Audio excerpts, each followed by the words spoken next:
Hello नमस्कार, जय हिंद साथियों। स्वागत करता हूं आपका एडुधर्सिस के इस ऑनलाइन प्लेटफॉर्म में। दोस्तों, जैसे कि आपको पता है, अब आपके एग्जाम के लिए केवल और केवल 3 दिन का समय बचा हुआ है। अब आप फालतू और बाहरी चीज़ों को पढ़ने के बजाय अब आप केवल और केवल रिवीजन करिए। क्या? केवल और केवल रिवीजन करिए। अगर आपका रिवीजन करने में मन ना लगे, आपने बहुत बार रिवीजन कर लिया है, तो आप ऐसे ही कुछ इंपॉर्टेंट क्वेश्चन, जैसे कि आप दर्शन कला के कुछ क्वेश्चन ऐसे ही रैंडमली उठा लिए, उसको आपने सॉल्व कर लिया। करंट अफेयर के आपने रैंडमली ऐसे कुछ क्वेश्चन उठाए और आपने सॉल्व कर लिया। एनवायरनमेंट के ऐसे ही जो कुछ क्वेश्चन, इनको आप सॉल्व कर सकते हैं। लेकिन हम अभी आपको यही बोलेंगे कि आप रिवीजन पर फोकस करिए, ये सबसे ज़्यादा इंपॉर्टेंट है। आपने जितनी चीज़ें पढ़ी है, उस पे यकीन करिए, उस पे भरोसा करिए और उसी को ही बार बार, चाहे वो मैथ हो, चाहे वो रीजनिंग हो, चाहे वो छत्तीसगढ़ हो, चाहे वो इंडियन जीएस हो, बस उन्हीं चीज़ों को आप बार बार रिवीजन करिए। ये रिवीजन हम इसलिए आपको बार बार बोलते हैं क्योंकि अब आपको अभी हो सकता है कुछ लोगों को समझ में आ गया होगा, जब एग्जाम का कुछ टाइम बचा है, लास्ट में आपको यही लगेगा कि यार हमने जो भी पढ़ा था वो हमें बहुत सारी चीज़ तो भूली भूली लग रही है। कुछ ही चीज़ें ऐसी हैं जो हमें याद आ रही हैं, और एग्ज़ाम के टाइम में भी आप अपना दिमाग ही लेके जाएंगे। आप फालतू की चीज़ें, आप बहुत सारी किताब पढ़ोगे, बहुत सारी जगह से पढ़ोगे, वो सब कुछ काम नहीं आता। केवल और केवल आपका मेमोरी काम आता है, और मेमोरी में अगर आपने बहुत सारी चीज़ डाली हैं तो वो बिल्कुल काम नहीं आएगा। केवल और केवल अगर आपने रिवीजन किया है, बार बार चीज़ों को पढ़ा है, वही आपको याद रहेगा। और उससे अगर मान लीजिए कुछ चीज़ें एक्स्ट्रा आती है, तो आपको ये पता रहे कि हाँ यार, ये चीज़ तो हमने पढ़ी नहीं है, मतलब ये हम वहाँ पे एलिमिनेट कर सकते हैं, एलिमिनेट करके भी आंसर ला लेंगे। अगर आप फालतू चीज़ों में उलझे रहेंगे तो आप एलिमिनेट भी नहीं कर पाएंगे, तो फिर वहाँ पे आपके नंबर थोड़े से कम भी हो सकते हैं। इसीलिए अभी आप केवल और केवल जो भी 3 दिन का टाइम बचा हुआ है, ये 3 दिन 4 दिन में आप रिवीजन करिए और कुछ मत करिए। ठीक है। आज की क्लास में हम देखने वाले हैं भारतीय दर्शन, कला, साहित्य एवं संस्कृति से क्वेश्चन यहाँ पे हम लाए हैं। ठीक है। इसके पहले हमने कंप्यूटर के बारे में देख लिया है। ये दर्शन, कला एवं संस्कृति, इससे हम आज कल क्वेश्चन करने वाले हैं। फिर हम एनवायरनमेंट से क्वेश्चन लाएंगे और करंट अफेयर से, इसके दोनों को हम साथ में ही ला देंगे। बाकी ये जो चीज़ें हैं, ये आपको टारगेट 90 डे सीरीज से कंप्लीट कर लेना है। किससे? टारगेट 90 डे सीरीज से आपको कंप्लीट कर लेना है। हम इसके बाद हम रीजनिंग के भी क्वेश्चन ला देंगे। देखिए, ये क्वेश्चन अभी हम इसलिए ला रहे हैं, अभी तो वैसे आपको क्वेश्चन के साथ नीड नहीं पड़नी चाहिए, हम अभी आपको रिवीजन करने ही बोल रहे हैं। लेकिन मान लीजिए अगर आपको ऐसा लग रहा है, कॉन्फिडेंस नहीं आ रहा है, ठीक है, क्वेश्चन हमसे बन पाएगा या नहीं बन पाएगा, उसके लिए आप ये क्वेश्चन को आप प्रैक्टिस कर सकते हैं। ठीक है। देखिए, आज का हमारा पहला क्वेश्चन क्या बोलते हैं? सत्यमेव जयते किस उपनिषद की उक्ति है, बताइए। सत्यमेव जो जयते है, वो किस उपनिषद में कहा गया है? कौन सी उपनिषद में ये कही बातें हैं, बताइए। सत्य की जीत होती है मुंडकोपनिषद में। किसमें? मुंडकोपनिषद में सत्यमेव जयते यहाँ से लिया गया है। ठीक है। तो सत्यमेव जयते जयते जो है, वो कहाँ से लिया गया है? मुंडकोपनिषद से लिया गया है, आपको याद रखना है। ठीक है। आगे देखिए, केवल प्रत्यक्ष प्रमाण को कौन स्वीकार करता है? केवल प्रत्यक्ष प्रमाण को कौन स्वीकार करता है, बताइए।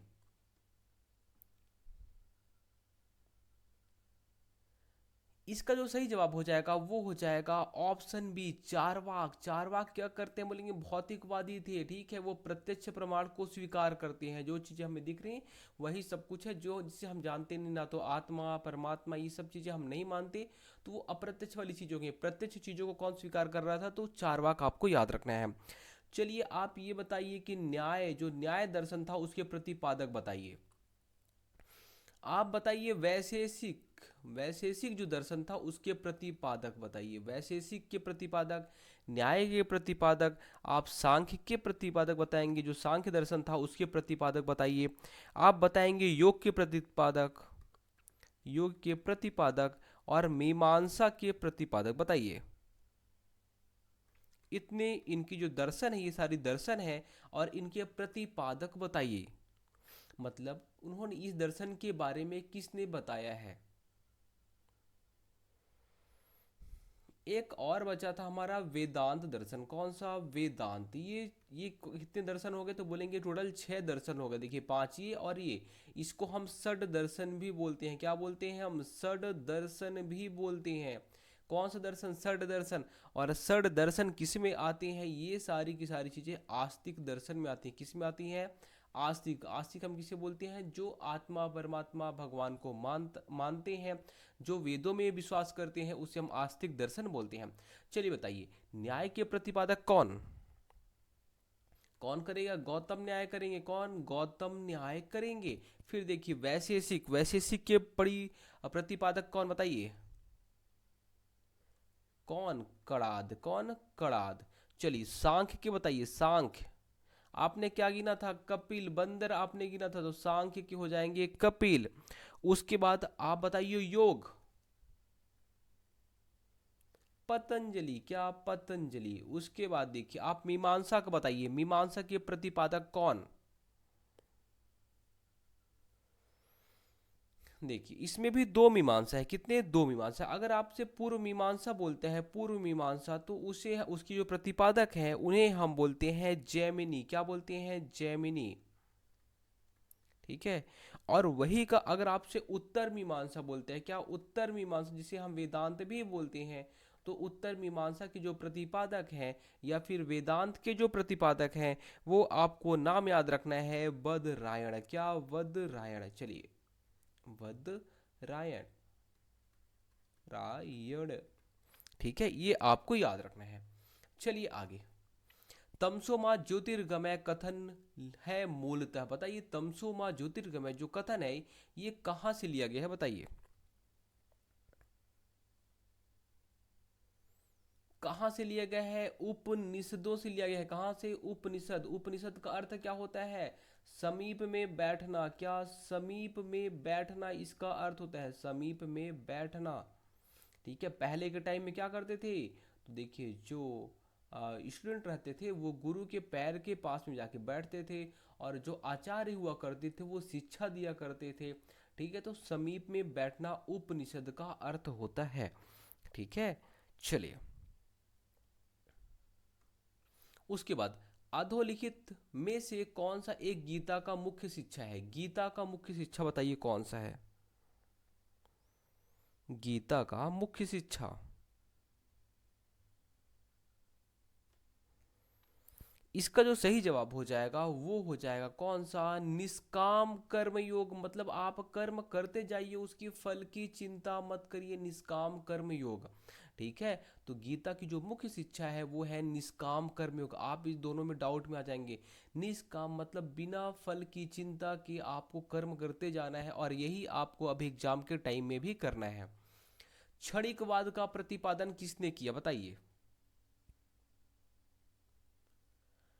क्षणिक मतलब जो हमारी बॉडी है, क्या? जो हमारी बॉडी है वो सेकंड के, क्या? सेकंड एक 100वें भाग में भी, क्या क्या होता है? तो बोलेंगे बॉडी जिंदा होती है, मरती है, जिंदा होती है, मरती है। आप इसको क्या बोलते हैं? एक तरीके से बोल सकते हैं, ये जो सेल हैं, जो हमारी बॉडी के सेल्स होते हैं, वो सेकंड के 100वें भाग में भी ये क्या बनते हैं? डिस्ट्रॉय होते हैं। बनते हैं, डिस्ट्रॉय होते हैं।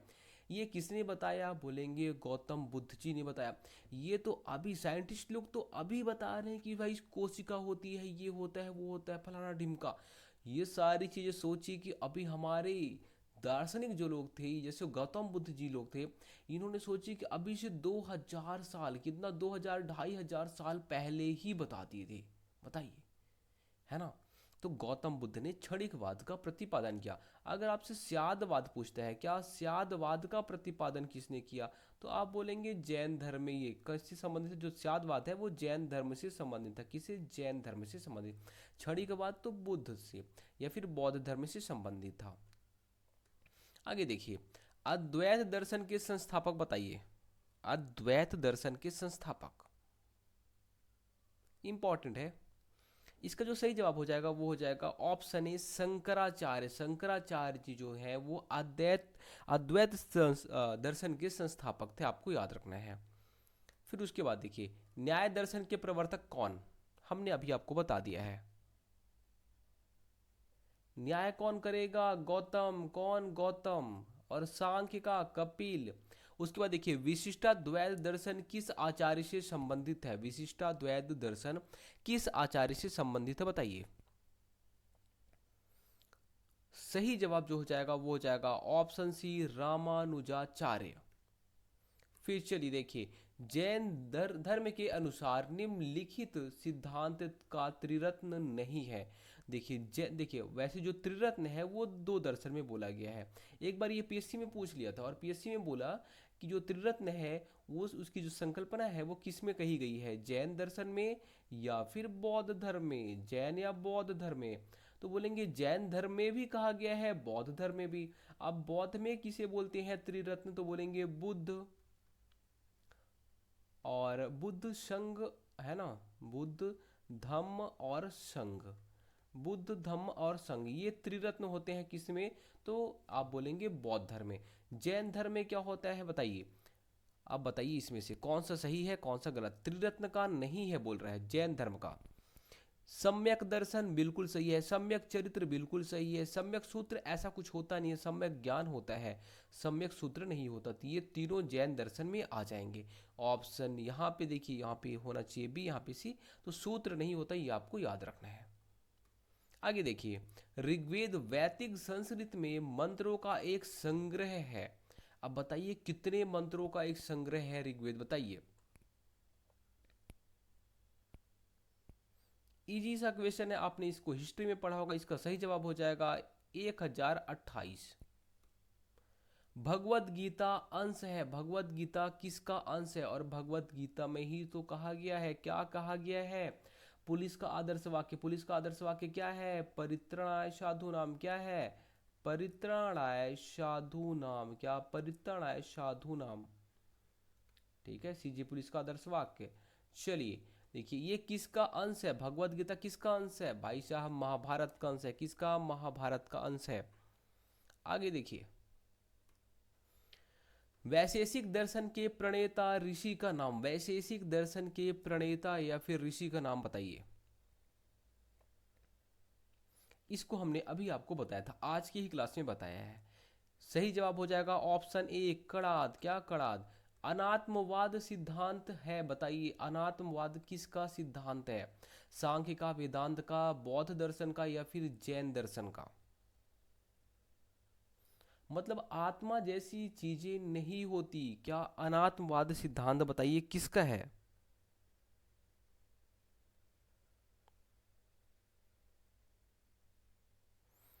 चलिए सोचिए सोचिए, अनात्मवाद किसका सिद्धांत है?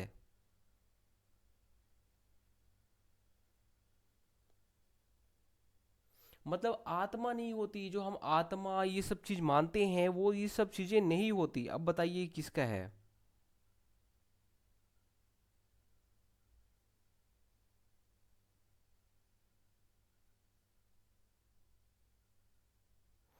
इसका जो सही जवाब हो जाएगा अनात्मवाद का, ये हो जाएगा बौद्ध दर्शन। क्या? बौद्ध दर्शन इसका सही जवाब हो जाएगा। ठीक है, इसमें आप ये देखिए, ये दोनों में आप डाउट में रहे होंगे। ठीक है, ये दोनों में आप डाउट में रहे होंगे कि आखिर इसका क्या सही जवाब हो जाएगा।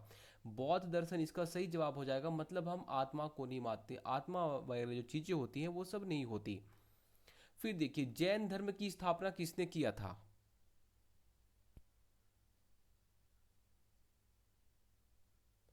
इसका जो सही जवाब हो जाएगा वो हो जाएगा ऑप्शन सी, और आप गलत हो जाएंगे। ऋषभ देव इसका सही जवाब हो जाएगा।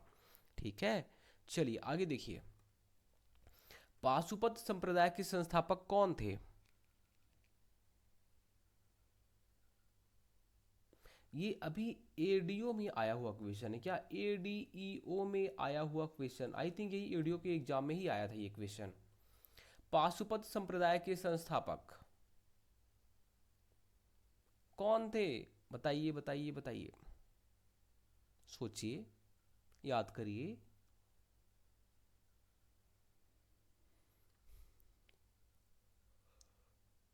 सही जवाब ऑप्शन सी, लकुलिस। असत्कार्यवाद किसका कार्य कारण सिद्धांत है? देखिए सारी चीजें हमने आपको पढ़ाई है, इसमें से एक दो क्वेश्चन अगर आप छोड़ देंगे तो लगभग सारी चीजें हमने यहाँ पे पढ़ाई थी आपको। असत्कार्यवाद किसका कार्य कारण सिद्धांत है बताइए। किसका? न्याय का। किसका? न्याय का। हमने एक आपको टेबल भी दिया था कि इसको आप अच्छे से रट्टा मार लेना। संस्थापक या संचालक एवं धार्मिक संप्रदाय से कूट के आधार पर आपको सुमेलित करना है। पुष्टि मार्ग के जो संस्थापक हैं बताइए उनका नाम। ये एक धार्मिक संप्रदाय हो जाएगा और ये हो जाएगा जो संस्थापक है। अब बताइए पुष्टि मार्ग के संस्थापक का नाम। ये तो एकदम इजी है। क्या ये इजी है क्या? बताइए। बोलेंगे पुष्टि मार्ग, भाई वल्लभाचार्य। ठीक है, अगर आपको कुछ भी नहीं आता तो आपको इतना तो आ ही रहा होगा कि हाँ वल्लभाचार्य। धर्मदास, धर्मदास का आप बोलेंगे कबीरपंथी। ठीक है, अगर आपको एक दो ही आता था तो भी आपको काम हो जाएगा। फर्स्ट का बी, फर्स्ट का बा। ठीक है, ये देखिए बा फर्स्ट का हो गया। गणितज्ञ जिन्होंने शून्य का सिद्धांत दिया था, बताइए कौन? ये हमने आपको हिस्ट्री में पढ़ाया है। किस में पढ़ाया है? हिस्ट्री में पढ़ाया है। अभी आप एक इसमें आ गया, साहित्य में भी आ गया, कला संस्कृति में भी आ गया। बताइए गणितज्ञ जिन्होंने शून्य का सिद्धांत दिया था, बताइए किसने दिया था? ऑप्शन सी, आर्यभट्ट ने दिया था। एलोरा के कैलाश मंदिर का निर्माण किसने करवाया था? बताइए। देखिए आपको कैसे हमने फंसाया है। गोविंद तृतीय, कृष्ण प्रथम, कृष्ण द्वितीय और कृष्ण द्वितीय। आप बोलेंगे भाई साहब जब कभी आपको ऐसा ऑप्शन दिख जाए, अब आपको थोड़ा भी आइडिया नहीं है कि आखिर इसमें से सही कौन सा हो सकता है, आप एलिमिनेट करेंगे। एलिमिनेट करेंगे भी कैसे? देखिए कृष्ण कृष्ण कृष्ण, मतलब कहीं ना कहीं ये तीनों में से ही चांस है। ठीक है, जहाँ पे अगर आपको लगे कि दो, मान लीजिए कि अगर ये कृष्ण प्रथम भी नहीं रहता, ये दोनों रहता, तो हम इन दोनों में से ही थोड़ा सा कोशिश करते कि इन दोनों में से ही हम तुक्का लगाते। जब हमें तुक्का ही लगाना है तो हम देखेंगे आखिर सिमिलर चीज़ें हैं, और जो हमारा एग्जामिनर है वो कुछ ना कुछ सोचा होगा ना कि ये दोनों में से दोनों को डाउट में, दोनों इन लोग को हम डाउट में रखें। इसलिए उसने क्या किया होगा, तो सेम सेम ऑप्शन रख देता है। अब देखिए मतलब सीधी बात, गोविंद तो नहीं आएगा। कृष्ण प्रथम, कृष्ण द्वितीय और कृष्ण द्वितीय इसका सही आंसर हो सकता है। बताइए कौन सा?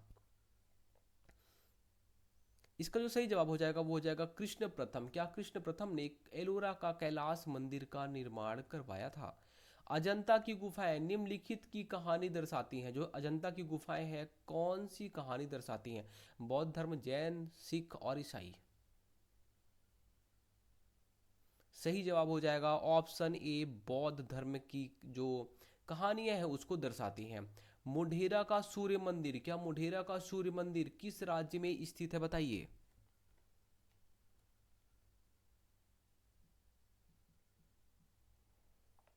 चलिए बताइए बताइए। इसका जो सही जवाब हो जाएगा वो हो जाएगा भाई साहब गुजरात। क्या हो जाएगा? गुजरात हो जाएगा। ठीक है, अब चलिए आप ये बताइए कि शास्त्रीय भाषाएं हमारे पास कितनी है, हमारी कितनी शास्त्रीय भाषाएं हैं? बताइए हमारे इंडिया में कितनी शास्त्रीय भाषाएं हैं। अब आप ये बताइए कि जो कुचिपुड़ी है, क्या जो कुचिपुड़ी है ये नृत्य है? बोलेंगे हाँ कुचिपुड़ी जो है ये नृत्य है। कौन से राज्य का ये नृत्य है, शास्त्रीय नृत्य है? बताइए। आप बोलेंगे भाई साहब शास्त्रीय जो भाषाएं हैं वो 11 हो गई हैं। पहले 6 थी, अभी 5 2024 में जुड़े, अब हो गई 11। कुचिपुड़ी जो है वो कौन से राज्य का है शास्त्रीय नृत्य? बोलेंगे आंध्र प्रदेश का। कहाँ का? आंध्र प्रदेश का ये शास्त्रीय नृत्य है, ये आपको याद रखना है। उड़ीसा का क्या हो जाएगा? ओडिसी हो जाएगा। क्या उड़ीसा का? ओडिसी हो जाएगा। अब बिहार में कुछ है क्या? बिहार में कुछ है ही नहीं, ऐसा कोई नृत्य ही नहीं है।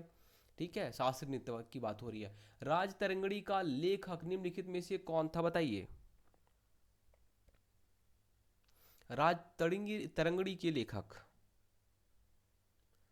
सही जवाब क्या हो जाएगा?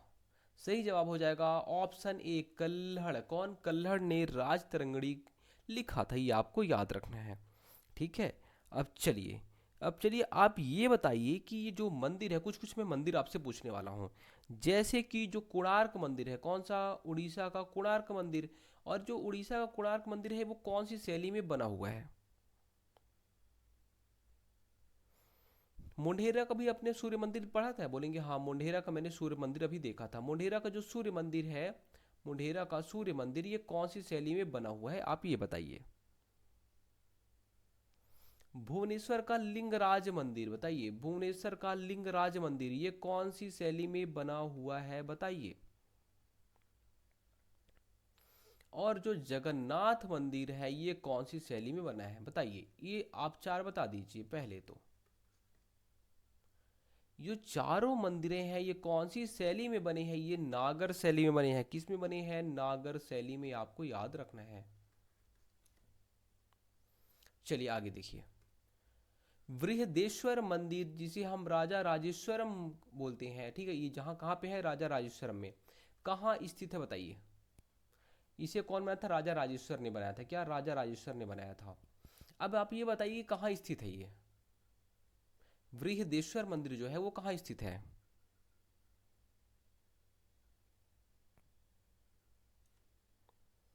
सोचिए सोचिए सोचिए। इसका जो सही जवाब हो जाएगा वो हो जाएगा तंजावुर। क्या तंजावुर में स्थित है। अब बताइए जो बृहदेश्वर मंदिर है कौन सी शैली में बना हुआ है, क्या कौन सी शैली में। भाई साहब द्रविड़ शैली में बना हुआ है। कौन सी द्रविड़ शैली में, जो दक्षिण के मंदिर बने हुए हैं वो मुख्य रूप से द्रविड़ शैली में बने हुए हैं। उत्तर भारत की जो मंदिरें हैं वो कुछ मुख्य रूप से नागर शैली में बने हुए हैं। किससे बने हुए हैं, नागर शैली में बने हुए हैं। ठीक है। अगर आपसे कोई पूछ लेगा कि एलोरा का कैलाश मंदिर बताइए, क्या एलोरा का कैलाश मंदिर ये कौन सी शैली में बना हुआ है। एलोरा का कैलाश मंदिर कौन सी शैली में बना हुआ है। ये है बेसर शैली में। किसमें, बेसर शैली में। बेसर शैली में ये बना हुआ है, आपको याद रखना है। बेसर शैली में कौन सा बना हुआ है, एलोरा का कैलाश मंदिर। फिर उसके बाद देखिए अगला क्वेश्चन। कोणार्क सूर्य मंदिर या सूर्य देव का रथाकार मंदिर जो है वो किस राज्य में स्थित है बताइए। एकदम इजी सा क्वेश्चन है। कहाँ स्थित है, ऑप्शन ए उड़ीसा में स्थित है। फिर खजुराहो के विश्व प्रसिद्ध मंदिर किस राजवंश द्वारा बनवाए गए थे बताइए।